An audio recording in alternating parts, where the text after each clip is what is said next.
In this video, we will discuss about extra intestinal कैस्टोड्स, जिसके अंतर्गत हम पर्टिकुलरली पढ़ेंगे इचिनोकोकस ग्रेनुलोसस के बारे में। इचिनोकोकस ग्रेनुलोसस के कारण होने वाली डिजीज़ को हाइडेटिक डिजीज़ या इचिनोकोकोसिस कहते हैं। यह वर्ड के कई भागों में पाया जाता है, जहाँ कुछ जानवर जैसे कि डॉग तथा भेड़ मनुष्यों के संपर्क में रहते हैं। इचिनोकोकस ग्रेनुलोसस का एडल्ट वर्म कैनाइंस यानी कि डॉग्स, वुल्फ, जैकॉल वगैरह के इंटेस्टाइन में तथा लार्वा जो है मनुष्य के शरीर में, ज़्यादातर लीवर में पाया जाता है।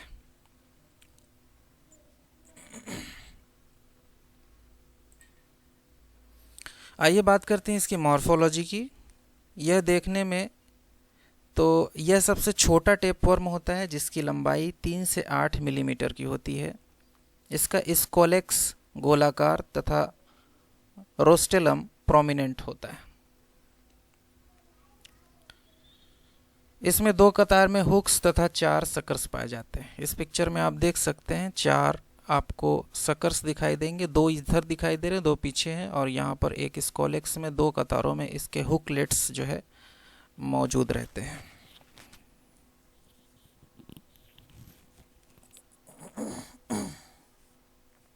इसकी बॉडी में एक हेड, एक नेक तथा 3 प्रोग्लोटिड्स पाए जाते हैं, 1, 2, 3, जिसमें से पहला प्रोग्लोटिड्स जो है इमेच्योर होता है, दूसरा वाला फुली डेवलप्ड होता है तथा तीसरा जो है गर्भित होता है या ग्रेविड होता है, जिसमें तीसरे वाले में एक यूट्रस होता है जिसके कई यानी तकरीबन 12 से 15 ब्रांचेस होते हैं, जिसमें लगभग 500 अंडे पाए जाते हैं। इस ग्रेविड सेगमेंट के फटने से अंडे जो हैं बॉडी में, इंटेस्टाइन में फ्री हो जाते हैं, मुक्त हो जाते हैं। इसके एग की बात करें तो इसका एग जो है तकरीबन 25 से 40 माइक्रोन मीटर परिधि वाला होता है, जो कि टीनिया स्पीसीज के समान होता है, और ये दिखने में ब्राउन कलर का और स्ट्रिएटेड दीवार से युक्त होता है, जिसमें एम्ब्रायो के 6 हुक्स साथ में दिखाई देते हैं। आप देख सकते हैं यहाँ पर 1, 2, 3, 4, 5, 6 हुकलेट्स हमको दिखाई दे रहे हैं। इसके द्वारा प्रोड्यूस किया जाने वाला जो सिस्ट होता है, जिसको हाइडेटिक सिस्ट कहते हैं, आइए उसके बारे में बात करते हैं। इसमें एक बाहरी लेमिलर लेयर होती है जो कि नॉन न्यूक्लिएटेड और थिक होती है, जिसके ऊपर जो है एक और कनेक्टिव टिश्यू की एक और लेयर होती है। इस लेमिलर लेयर के नीचे में एक और जो है केंद्रक युक्त जर्मिनल लेयर होती है।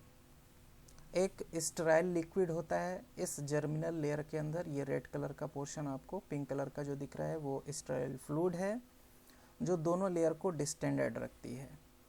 इस पूरे के पूरे 2 लेयर में, लेमिनल लेयर और जर्मिनल लेयर के अंदर, बहुत सारे डॉटर सिस्ट हमको नज़र आते हैं, जिसको हम ब्रूड कैप्सूल भी कहते हैं।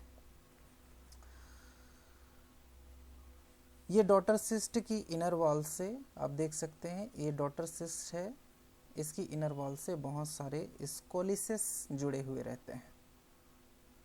जब डॉटर सेल्स रप्चर होती है इस हाइडेटिक सिस्ट के अंदर, इसमें उपस्थित जो स्कोलिसेस जो है वो हाइडेटिक सिस्ट में फ्री हो जाते हैं, रिलीज हो जाते हैं, और इन्हीं डॉटर सेल्स को या डॉटर सिस्ट को और इस मुक्त हुए जो स्कोलिसेस है उनको हम हाइडेटिक सेंट्स के नाम से जानते हैं। आइए बात करते हैं अब इसके लाइफ साइकिल की। इचिनोकोकस ग्रेनुलोसस का जीवन काल 2 होस्ट में पूर्ण होता है, जिसमें एक डेफिनेटिव होस्ट होता है जो कि डॉग या कैनाइंस ग्रुप के जितने भी जानवर आते हैं जो मांसभक्षी होते हैं, और दूसरा जो है इंटरमीडिएट होस्ट होता है, जैसे कि शीप है, गोट है, कैटल है, हॉर्स है, कैमल है या पिग है, या इसकी जगह पर इंटरमीडिएट होस्ट की जगह पर कोई ह्यूमन हो सकता है। जो एडल्ट वर्म है वो डेफिनेटिव होस्ट के इंटेस्टाइन में पाया जाता है। फर्टिलाइजेशन के बाद ग्रेविड प्रोगोटिड्स से बहुत सारे एग इंटेस्टाइन में मुक्त हो जाते हैं इस डेफिनेटिव होस्ट के, जो केनाइंस के स्टूल के साथ बाहर निकलते हैं। इस स्टूल में उपस्थित जो एग्स होते हैं वो इंटरमीडिएट होस्ट के द्वारा घास चरने के दौरान निगल लिया जाता है तथा एग्स इंटरमीडिएट होस्ट के आंतों में टूट जाते हैं,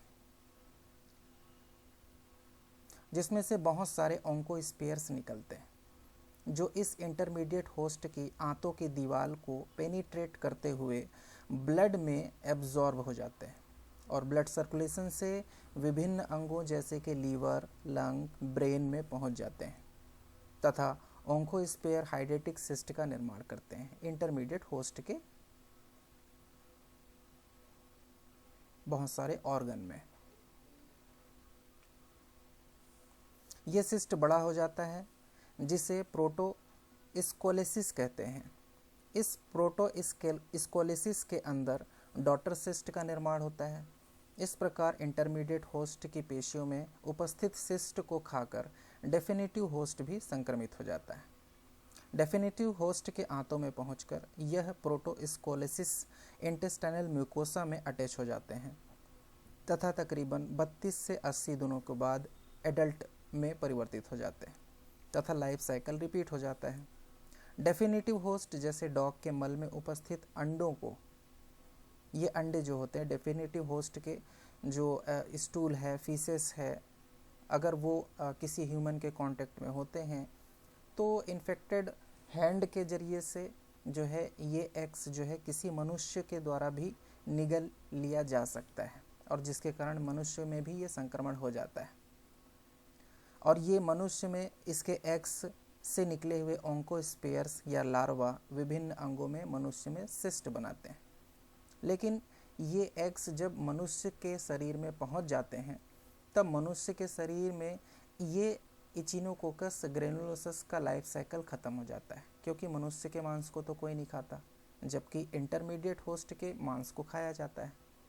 ठीक है, तो ये था नोट्स जो मैंने आप लोग को बताया। एक बार इस पिक्चर के माध्यम से समझते हैं हम कि ये जो स्मॉल एडल्ट है जो इचिनोकोकस का वो किसी डेफिनेटिव होस्ट के इंटेस्टाइन में रहता है।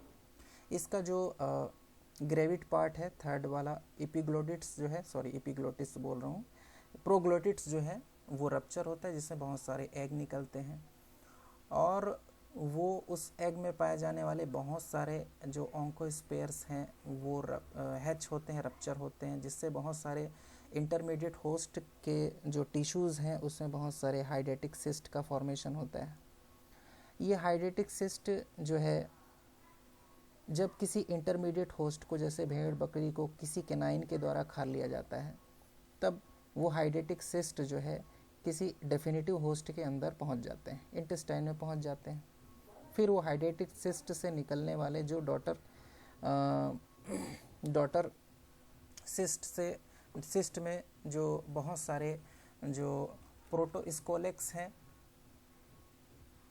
वो जो है डेवलप होने लगते हैं और वो प्रोटोस्कोलेक्स जो है इंटेस्टाइन से अटैच होकर फिर से एडल्ट बन जाते हैं। इस तरह से ये लाइफ साइकिल पूरी होती है। इसके बाद बात करते हैं क्लिनिकल डिजीज़ेस की। हाइड्रेटिक सिस्ट पोटेंशियली डेंजरस होता है सिस्ट के आधार या उसकी स्थिति के आधार पर, सिस्ट के आकार ये तथा स्थिति के आधार पर इसकी जटिलताएं कम या ज़्यादा हो सकती हैं। अंगों में होने वाले सिस्ट के अवरोध या दबाव से जान भी जा सकती है। सिस्ट के लीक होने या फट जाने पर एनाफाइलेटिक शॉक भी हो जाता है। ज़्यादातर हाइड्रेटिक सिस्ट लीवर में होता है जिसके कारण जो है ऑब्स्ट्रक्टिव जॉइंटिस हो जाता है। अगर सिस्ट बोन में होता है तो बोन भी फ्रैक्चर हो जाती है। यह अंगों में जैसे कि लंग्स, ब्रेन, किडनी और स्प्लीन में भी हो सकता है। जैसे कि इस पिक्चर में अलग अलग अंगों में होने वाले हाइड्रेटिक सिस्ट के बारे में आपको दिखाया जा रहा है। उसके बाद बात करें स्पेसिमेन की लेबोरेटरी डायग्नोसिस की। लेबोरेटरी डायग्नोसिस के लिए हमको पर्टिकुलर उस अंग में से हाइड्रेटिक सिस्ट को निकालकर उसकी जांच करनी पड़ेगी या फिर हम सीरम में उसके फ्रेगमेंट्स की जांच कर सकते हैं। अगर हाइड्रेटिक सिस्ट जो है फेफड़ों में बना हुआ है तो स्पूटम की जांच कर सकते हैं और अगर हाइड्रेटिक सिस्ट जो है रीनल में अर्थात किडनी में बना हुआ है तो यूरिन में हम जांच करके उसकी पुष्टि कर सकते हैं। Technique: examination of the cyst fluid और अदर स्पेसिमेन कंटेनिंग फ्रेगमेंट्स। हम जो है सिस्ट फ्लूइड या फिर ऐसे स्पेसिमेन की जांच करते हैं जिसमें हाइड्रेटिक सिस्ट के फ्रेगमेंट्स मौजूद होते हैं, जिसको हम क्या कहते हैं, जिसको हम जो है हाइड्रेटिक सैंड के नाम से जानते हैं। इस जो उपरोक्त स्पेसिमेन है उसको हम सेंट्रीफ्यूज करके जो सेडिमेंटेशन निकलता है उसका माइक्रोस्कोप से हम प्रोटोस्कोलिसिस की जांच कर सकते हैं। और ये प्रोटोस्कोलिसिस हमको कलरलेस और इसमें स्कोलेक्स और हुक्स वगैरह आसानी से दिखाई दे जाते हैं। और सिस्ट के वाल को भी हम हिस्टोलॉजिकली एग्जामिन कर सकते हैं। सीरो डायग्नोसिस के रूप में हम केसोनी स्किन टेस्ट कर सकते हैं। ये एक तरह का इंट्राडर्मल स्किन टेस्ट होता है। इसके अंतर्गत हम क्या करते हैं कि हाइड्रेटिक सिस्ट फ्लूइड को इंट्राडर्मली तकरीबन 0.2 ml इंजेक्ट कर देते हैं।